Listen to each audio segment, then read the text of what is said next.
Good morning बच्चे।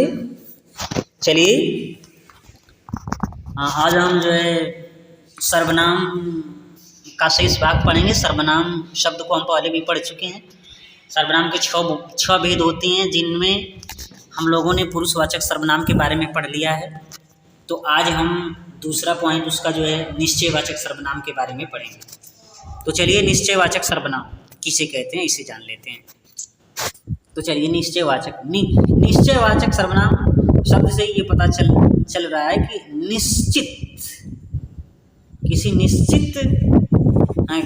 किसी विशेष निश्चित के बारे में बताया जा रहा है, किसी विशेष निश्चित शब्द के बारे में बताया जा रहा है। जैसे जो सर्वनाम शब्द किसी निश्चित व्यक्ति या वस्तु के लिए प्रयोग किए जाते हैं। जो सर्वनाम किसी निश्चित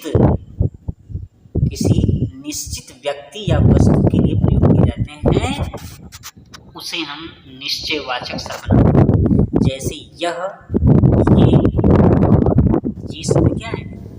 निश्चयवाचक शब्द है। कैसे? देख लीजिए कैसे।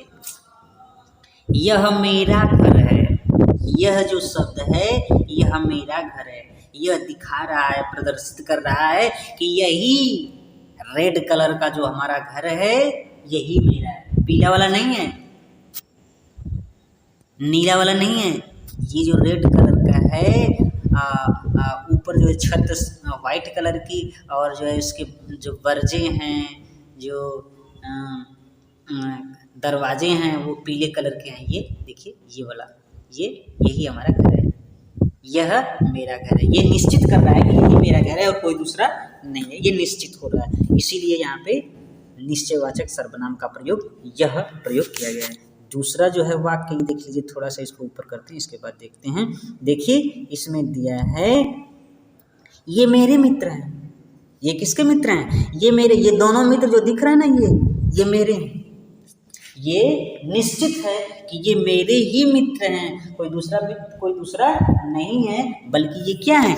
ये मेरे मित्र हैं। इसलिए यहाँ पे ये जो शब्द आया है ये निश्चयवाचक शब्द है। इससे निश्चितता का पता चल रहा है, यानी स्पष्ट हो रहा है कि यही मेरे मित्र हैं, कोई और दूसरा नहीं है। आप देख लीजिए नीचे दूसरी पॉइंट, समझ में आ गया होगा आप लोगों को। चलिए अनिश्चयवाचक सर्वनाम। अनिश्चय, अ से अ का मतलब नहीं है। अ का अर्थ यहाँ पे न से। अनिश्चयवाचक, निश्चय का मतलब निश्चित, अ का मतलब नहीं। निश्चित नहीं है। कुछ ऐसे शब्द या सर्वनाम शब्द होते हैं जिनसे ये पता चल जाता है कि निश्चितता नहीं है उसमें, ये क्लियर नहीं है कि कौन है, कौन बैठ गया। ये देखिए, जो सर्वनाम शब्द किसी निश्चित व्यक्ति या वस्तु के बारे में नहीं बताते हैं अनिश्चित कहलाते हैं या अनिश्चयवाचक सर्वनाम कहलाते हैं। वो स्पष्ट नहीं करते कि कौन है, स्पष्ट नहीं होता है। उनमें कौन से शब्द आ सकते हैं? जैसे कुछ, कोई, किसी आदि शब्द आ सकता है। इससे ये जो है अनिश्चितता का बोध कराते हैं। जैसे छत पर कोई बैठा है, तो कोई बैठा है, तो कोई जो शब्द आया इससे ये पता चल रहा है कि स्पष्ट नहीं हो रहा है कि कौन बैठा है, इसीलिए ये अनिश्चित सर्वनाम शब्द है। कोई शब्द, कोई आ गया, जैसे छत पर कोई बैठा है, इसका मतलब ये कि ये स्पष्ट नहीं हो रहा है कि छत पे कौन बैठा है, अनिश्चित है। पता नहीं रामू है कि सोहन है कि मुकेश है कि राकेश है, स्पष्ट नहीं है, इसीलिए ये अनिश्चयवाचक सर्वनाम है। चलिए आगे हम देख लेते हैं। नीचे दिया है देखो माँ, यहाँ पे देखो माँ यहाँ कुछ पड़ा है। वो लड़की है, वो कह रही है कि देखो माँ यहाँ कुछ पड़ा है। अब उस लड़की को भी नहीं पता है कि क्या पड़ा है, स्पष्ट नहीं है, क्या गिरा हुआ है या क्या पड़ा है, उसके बारे में जानकारी नहीं हो पा रही है। कुछ पड़ा है, ये कुछ जो शब्द है ये अनिश्चितता को स्पष्ट कर रहा है, यानी स्पष्ट नहीं हो रहा है कि क्या गिरा है। कुछ गिरा है लेकिन स्पष्ट नहीं हो रहा है कि क्या गिरा है, इसीलिए ये अनिश्चयवाचक सर्वनाम का उदाहरण हो रहा है। यानी किसी शब्द, कुछ शब्द, कोई शब्द आए तो वो अनिश्चयवाचक सर्वनाम के अंतर्गत आए। चलिए नेक्स्ट देख लेते हैं। अब संबंधवाचक संबंधवाचक सर्वनाम के बारे में जान लेते हैं। संबंधवाचक सर्वनाम, जो सर्वनाम शब्द संबंध बताते हैं उसे हम संबंधवाचक सर्वनाम शब्द कहते हैं। जैसे जो, शो, जिसे, उसे, जिसका, उसका आदि शब्द जब आए तो वो संबंधवाचक सर्वनाम के अंतर्गत आएगा। जैसे जो पढ़ेगा वो पास होगा।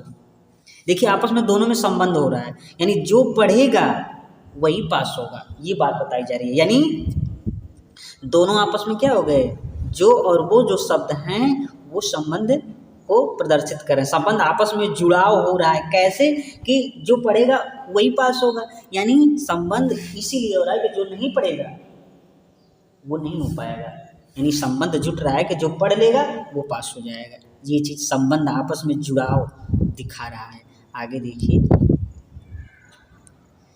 कहा जा रहा है कि जिसकी लाठी उसकी भैंस, यानी जिसकी और उसकी जो शब्द आया है आपस में जुड़ाव यानी संबंध वाचक या संबंध सर्वनाम को प्रदर्शित कर रहे हैं। जैसे जिसकी लाठी उसी की भैंस, यानी कहा जा रहा है कि जिसकी लाठी है उसी के पास भैंस होगी या उसी की भैंस होगी ना जो लाठी लिया हुआ है। तो आपस में ये जिसका और उसकी जो शब्द है आपस में संबंध को प्रदर्शित कर रहे हैं। किसको?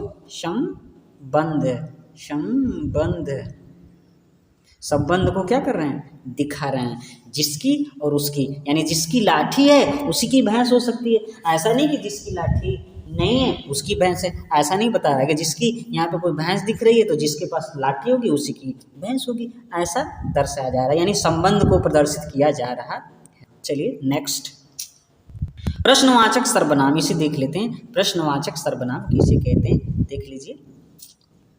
प्रश्नवाचक सर्वनाम, जो सर्वनाम शब्द प्रश्न पूछते हैं उसे प्रश्नवाचक सर्वनाम शब्द कहते हैं। यानी जो सर्वनाम शब्द प्रश्न पूछते हैं, यानी वे शब्द जिनसे ये पता चले कि प्रश्न पूछा जा रहा है उसे हम प्रश्नवाचक सर्वनाम शब्द कहते हैं। जैसे कौन, क्या, किसे, ये जो शब्द आ रहा है ये जो है प्रश्नवाचक सर्वनाम शब्द को प्रदर्शित कर रहा है। जैसे देखिए वाक्य को पढ़ करके देखते हैं, वाक्य को पढ़ेंगे देखेंगे। जैसे आपको किससे बात करनी है, किससे शब्द आ गया तो ये प्रश्न पूछा जा रहा है, यानी आपको किससे बात करनी है बताइए, तो किससे शब्द आ गया इसलिए ये प्रश्नवाचक है।